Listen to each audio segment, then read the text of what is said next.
Magandang buhay mga kamanlalakbay, ito si Brother Ivan Panganiban at narito po tayo sa napakagandang simbahan po ng Archdiocesan Shrine ng San Jose de Troso dito po sa Maynila. Ito po isang napakagandang lugar po for pilgrimage sapagkat dito po natin makikita ang milagroso pong imahen po ni San Jose de Troso, makikita nyo po sa aking likuran.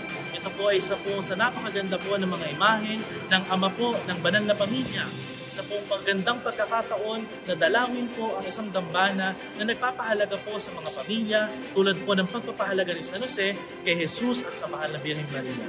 Dito po ay under po ng mga missionaries po ng Lorenzo Mission Institute at ito po ay naitayo bilang isang parokya noong 1933 at naging Archdiocesan Shrine po noong 2020. Kaya tara po, pumunta po tayo dito sa dambana ng San Jose de Troso.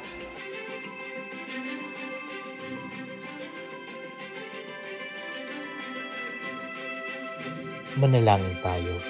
Aba, tagapangalaga ng tagapagligtas, kabiyak ng Mahal na Birheng Maria, sa iyo'y pinagkatiwala ng Diyos ang kaisa-isa niyang anak.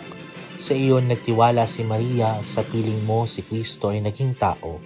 Maging ama ka rin namin, pinagpalang Jose, at gabayan mo kami sa landas ng buhay. Ihingi mo kami ng biyaya, awa at tapang, at ipagtanggol kami sa lahat ng masama. Amen.